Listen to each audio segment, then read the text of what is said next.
Claire had been looking forward to a quiet night alone.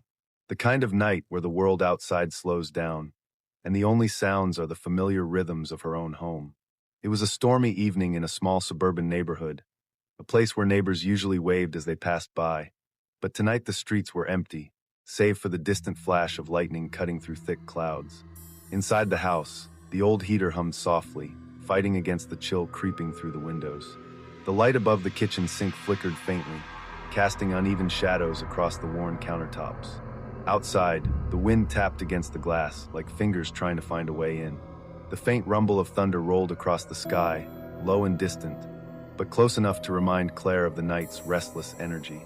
She checked her phone one last time, hoping for a message from a friend to break the silence. But the signal was weak, barely registering a single bar. Somewhere nearby, the power flickered, causing the hallway light to dim briefly before steadying again.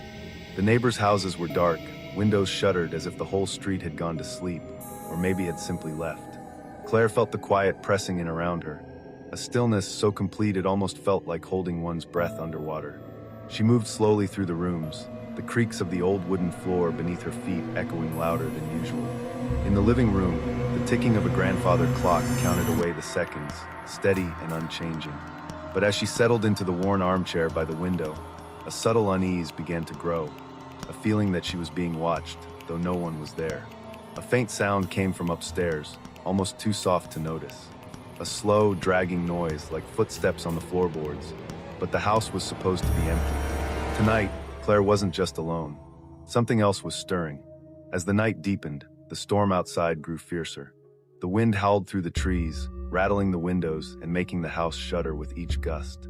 Claire sat quietly, trying to focus on a book, but her eyes kept drifting toward the ceiling, as if waiting for something to happen. The soft, almost rhythmic noise she had heard earlier returned, a faint scraping, like something being slowly dragged across the attic floor. She told herself it was probably just the house settling, or maybe a branch brushing against the roof. But the sound didn't stop. It grew louder, more deliberate, more real. Claire's breath caught as the noise shifted, now accompanied by a faint thump, and then a slow creak of a door opening somewhere above her. The attic door, she thought, but the attic had been sealed shut for years, ever since the previous owner had moved out. Her fingers trembled as she reached for her phone to call her best friend, but the screen showed no signal. No bars at all. A cold sweat ran down her neck. The heater's soft hum seemed distant now, as if it were struggling against an invisible weight pressing down on the room. Suddenly, a faint draft brushed past her, making the pages of her book flutter. She looked up sharply, her eyes scanning the shadows near the doorway.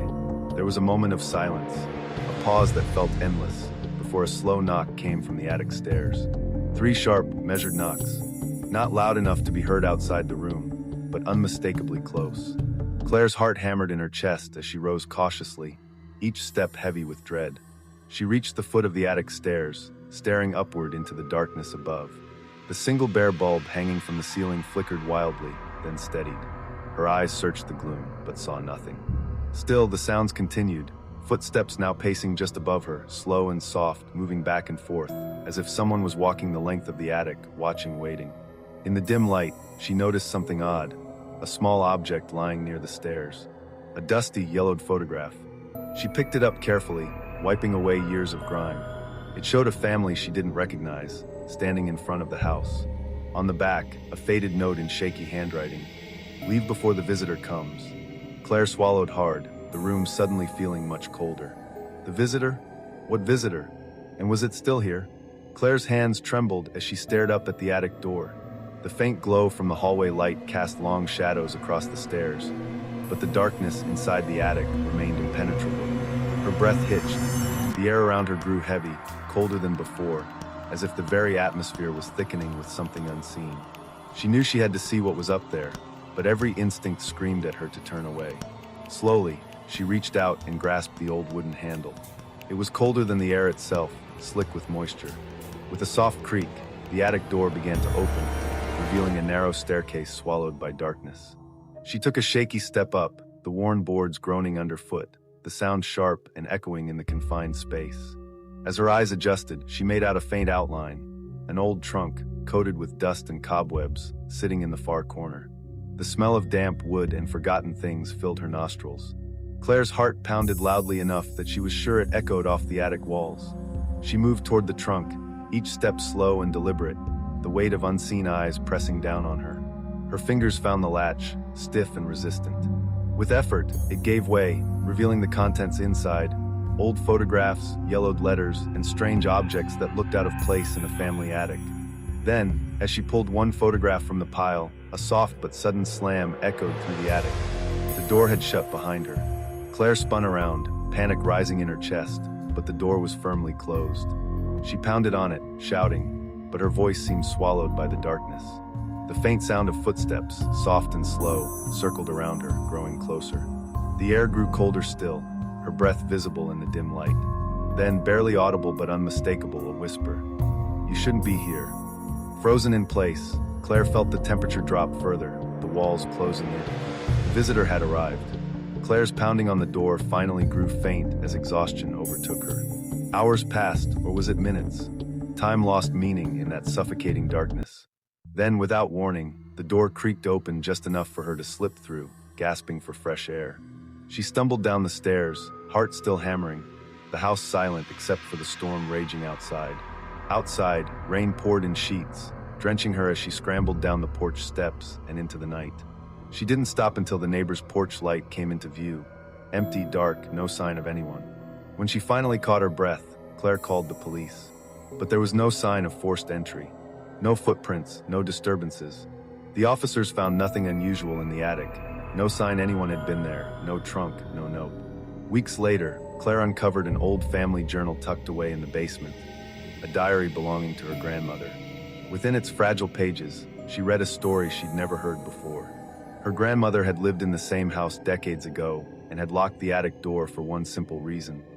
The visitor was a man who had once lived there, a man who disappeared mysteriously after a terrible storm. Locals whispered that he never truly left. The note, the footsteps, the cold air, they were warnings left behind through time, echoing across generations. Claire's grandmother had written in trembling script, some doors should remain closed. Some visitors should never be invited in. And now, the visitor had found her. Michael was used to the solitude of his small apartment, nestled deep within the walls of an aging building that had seen decades pass quietly around it. The creaking pipes, the faded wallpaper peeling in corners, the soft hum of the heating unit, all familiar sounds that had become the backdrop to his everyday life. Tonight, like many nights before, he was alone, preparing to settle in for sleep after a long day of classes and study. The room was dimly lit by a single lamp near the bed, casting soft shadows on the worn carpet and faded furniture. The old wooden floorboards groaned gently beneath his feet as he moved about, turning off lights and locking windows against the chill night air. The scent of the city outside drifted faintly through a cracked window, the distant honks of cars, muffled footsteps on the pavement. But inside, the apartment felt different tonight. Quieter, colder. As Michael brushed his teeth in the small bathroom, his gaze flicked toward the large mirror hanging on the wall across the room. For a moment, something caught his eye, a movement behind him in the reflection. A faint figure, just a shape really, standing still watching. His heart quickened. He spun around, but the room was empty. No one was there. Shaking off the unease, he tried to laugh it off, blaming tiredness or shadows playing tricks on his eyes. Yet when he returned to the bedroom, the chill remained. The air was unnervingly cold, biting against his skin, as if someone had opened a window he hadn't noticed. He wrapped his arms around himself, scanning the room once more, eyes settling on the mirror again. There it was, the shape clearer now, though still blurred, standing motionless behind where he had just been. His breath caught, pulse quickening. He reached out, touched the mirror's cool surface. No one was there, but the reflection remained. Michael knew then this was no ordinary night. Something in his apartment was watching him, waiting for the darkness to fall deeper. Night deepened around Michael's apartment, and with it, the uneasy feeling that had settled in his chest refused to fade. The figure in the mirror lingered, not moving, not changing, but always there, just beyond the edge of his vision. At first, he tried to ignore it, focusing on small tasks like tidying the cluttered desk or scrolling through his phone, but the reflection never left. The air grew colder still, chilling his skin in spots as if invisible hands traced across his arms. Lights flickered intermittently. Once the bedroom lamp dimmed sharply before brightening again, and the soft glow of his laptop screen seemed to warp, the image flickering in a way no device should. His phone buzzed with no notification, the screen flashing a brief, ghostly white. Then, the television switched on by itself, startling him. Static filled the screen, the crackling noise loud in the silent room. He reached to turn it off, but the remote slipped from his fingers as if pushed by some unseen force. Michael's pulse raced. The shadow in the mirror seemed to edge closer, its shape becoming more defined. An outline of a face, pale and expressionless, eyes that never blinked. He tried filming the mirror with his phone, hoping to capture what his eyes saw, to prove it wasn't all in his head. When he played back the video, the screen showed the figure clearly, standing right behind him. Yet when he turned around, the room was empty.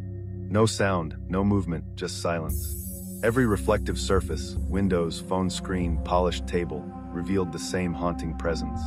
Covering mirrors and closing blinds didn't help. The figure watched him, patient and unmoving, an uninvited guest in his own home. With each passing hour, the apartment felt less like a refuge and more like a trap. Michael's breathing grew shallow, the cold crept deeper into his bones. He wasn't sure how long he could stay awake, or if staying awake would even keep him safe. Michael's unease had transformed into outright terror. The night stretched on endlessly, shadows creeping closer with every passing minute. The figure in the mirror no longer stayed still. It moved, slow, deliberate, stepping forward within the glass's reflection, but never crossing the threshold into the room itself. Its face, once vague, had sharpened into something cold and unreadable, pale, without expression, eyes fixed in a hollow stare. His heart pounded so loudly he feared it would give away his presence. He clutched the edge of the desk, knuckles white, eyes locked on the mirror. Then suddenly the reflection shifted. The figure's lips parted, but no words came. Instead, a low, almost inaudible whisper echoed inside his mind, a sound not carried by air but by some deeper force. "You see me, but you cannot leave." Panic surged through Michael as the apartment's temperature plunged. His breath clouded before him as frost crept along the edges of the window pane. The TV, long since silent, burst to life again, broadcasting a distorted image of his own terrified face, frozen mid-screen. Lights flickered violently, shadows danced wildly along the walls. Then, the impossible happened. His reflection froze, but the figure behind him did not. Within the mirror's glass, the dark shape reached out, fingers stretching forward, breaking free of its own reflection. Michael's gaze locked on those silent, unblinking eyes as the figure leaned closer, almost crossing over, trapped between two worlds. He turned sharply, desperate to confront what was behind him. But the room was empty. The cold was all that remained, pressing down, suffocating, as the silence swallowed his frantic breathing. The reflection held the secret, but he was caught, unable to look away, unable to escape what waited just beyond the glass. Michael fled the apartment the next morning, leaving behind the cold shadows and the mirror that had held his torment. He stayed with friends, refusing to return to the place that had become a prison. Weeks passed, and life began to settle back into a fragile normality, until a package arrived at his new address. No sender's name, no note, only a carefully wrapped box. Inside lay an old mirror, its surface dulled with age and speckled with tiny cracks that seemed to crawl beneath the glass like veins. A single phrase was etched faintly across the back: "I'm still here." The weight of those words pressed down on Michael like a physical force. He could almost hear the whisper again, echoing through the silent rooms of his apartment. He tried to discard the mirror, but each time it returned, left on his doorstep, placed beside his bed, or resting silently in the corner of a room he thought he'd cleared. The reflection inside the glass was never empty. That same pale figure lingered, watching, waiting. Friends grew distant, unable to understand the fear that gripped him. Michael's nights became restless, haunted by dreams of frozen faces and endless reflections. The boundary between what was real and what was trapped behind the glass blurred until even waking felt uncertain. He learned later that the building had a history, stories of tenants vanishing without a trace, of reflections that moved on their own, and of a presence tied to the mirrors themselves. Something that had slipped through from the other side, never fully leaving. Michael understood then that the figure was no stranger. It was bound to him now, a silent companion in every darkened room. A reminder that some reflections never fade, and some guests never leave. Lisa had always sought solitude in the quiet woods. Her cabin, nestled deep among towering trees and thick underbrush, was more than just a home. It was her refuge from the noise of the world. The winding dirt road leading to the clearing was long and often swallowed by fog, the kind that made even familiar paths seem unfamiliar. Here, surrounded by nature, she found a strange peace. But nights in the cabin were different. The usual sounds of the forest, the rustle of leaves, the distant call of owls, the occasional snap of a twig underfoot, were muted, almost absent. Instead, an unnatural stillness settled over the woods after dark, broken only by the faint, haunting calls of distant animals. It was as if the forest itself was holding its breath. Inside, the cabin was warm and simple. A fire crackled softly in the stone hearth, casting dancing shadows along the rough wooden walls. Lisa moved quietly through the space, locking doors and windows with practiced care. The old locks clicked into place, bolting out the outside world. She double-checked each latch, confident everything was secure. But as she climbed the stairs to her bedroom, a cold shiver ran down her spine, an odd sensation that something was watching, waiting. Then, breaking the silence, came a sound that froze her blood, a door opening downstairs. Not a creak or groan of the old house settling, but a deliberate, slow opening of a door she knew had been locked tight. Her breath caught in her throat as she listened, the hairs on her arms rising. The cabin was supposed to be empty, supposed to be safe. Lisa's heart pounded as she strained to hear beyond the faint sounds of the night.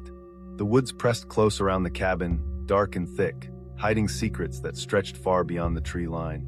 But inside, something had crossed the threshold, something she hadn't invited. The sound of the door opening echoed through the cabin, a slow and deliberate creak that seemed to stretch into the night like a warning.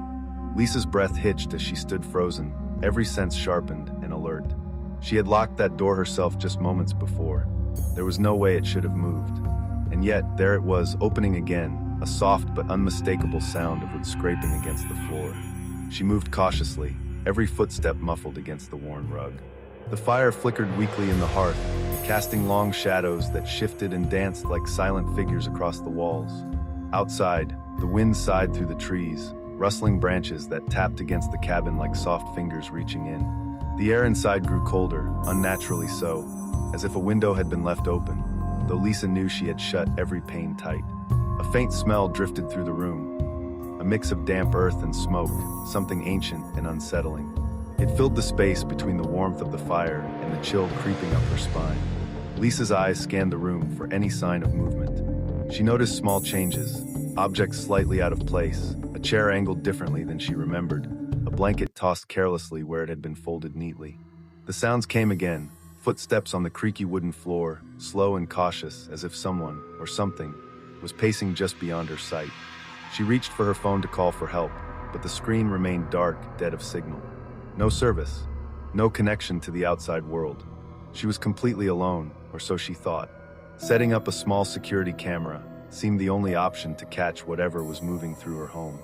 But when Lisa reviewed the footage, the screen was filled with static, the images distorted and broken at crucial moments. The camera caught no figure, no shadow, only flickers of static that seemed to pulse with a life of their own. The unseen presence was not just watching, it was playing, moving with intention, a silent game unfolding in the empty spaces of her refuge. The night deepened, and with it, the weight of silence grew heavier in Lisa's cabin. The cold pressed into every corner, creeping beneath doors and slipping through cracks as if it had a life of its own. She lay awake, heart pounding against her ribs, the shadows around her thickening like a living thing. Suddenly, the breathing started, not her own, but a slow, heavy inhalation just beyond the edge of hearing. It was there, soft, rhythmic, impossibly close. Lisa's eyes darted around the dark room, barely visible in the pale moonlight filtering through the curtains. The air felt charged, every molecule thick with tension. Then, a presence emerged from the shadows, at first just a shape, a vague outline near the window. She blinked, trying to clear her vision, but the figure remained, still and silent. As her eyes adjusted, she could see the faintest details, an outline of a person standing, motionless, watching her. A sudden gust swept through the room, causing the curtains to billow and the fire in the hearth to sputter. The figure didn't move, but the temperature dropped sharply, Lisa's breath now visible in the cold air. The cabin felt smaller, as if walls were closing in, trapping her in a space where the past and present blurred. She reached for the light switch, but the bulb shattered with a sharp crack, plunging the room into darkness. The heavy breathing grew louder, accompanied now by slow footsteps pacing just outside her bedroom door. Lisa's pulse thundered in her ears as the footsteps stopped. The door creaked open with agonizing slowness. For a moment, all was still. Then a whisper, barely audible. "You can't leave." Frozen, Lisa watched the door's shadow stretch across the floor, waiting for something, anything, to appear. But when she finally summoned the courage to look, the room was empty. The only proof of the visitor's presence was the open door and the chill that refused to fade. The first light of dawn crept softly through the cabin's windows, casting pale beams across the worn wooden floor. Lisa sat quietly, wrapped in a thick blanket, the fire long since reduced to glowing embers. Though the morning brought a fragile calm, the weight of the night's terror clung to her like a shadow she couldn't shake. She moved through the cabin, searching for answers in the scattered objects. The chair moved, the blanket tossed, but there was no sign of who or what had disturbed her sanctuary. The air still held that strange scent, earthy and smoky, and the cold lingered in corners that should have been warm. Later that day, she spoke with a neighbor, an old man who had lived in the area for decades. His eyes darkened when she mentioned the strange noises, the footsteps, the open door. He told her stories, whispers about the cabin's past, of the man who vanished without a trace years ago, and of others who had stayed there, only to leave suddenly, claiming the place was not empty. He warned her that the woods around the cabin held secrets, that the boundary between this world and something else was thin there. "Some things don't leave," he said quietly. "They stay behind, waiting." Lisa realized then that the visitor was not a random presence. It was tied to the land, to the cabin, to the history buried beneath the trees. It was a presence that slipped between moments, lingering just out of reach. And though the door was locked, the visitor had come in, unseen, uninvited, and unwilling to leave. Being home alone at night can feel peaceful. But sometimes, what you don't see lurking in the quiet is the most dangerous of all. Tonight, you've heard stories of those who faced what hides in the silence, who discovered the unseen guests sharing their space. And though these tales ended, for now, the question remains, what about your home? What waits in the quiet corners when the lights go out? Which story chilled you the most? Which one made your skin crawl, or your breath catch in your throat? Have you ever felt eyes on you when you were supposed to be alone? Have you heard footsteps where there should be none? Share your stories below, your real experiences, your questions, your fears. Because sometimes, the scariest stories are the ones we live ourselves. If you want more true horror stories, real tales that will keep you awake long after the screen goes dark, then hit that subscribe button now. Turn on notifications, because the darkness has many secrets yet to be told. And we're only just beginning to uncover them. Stay safe, but stay watchful.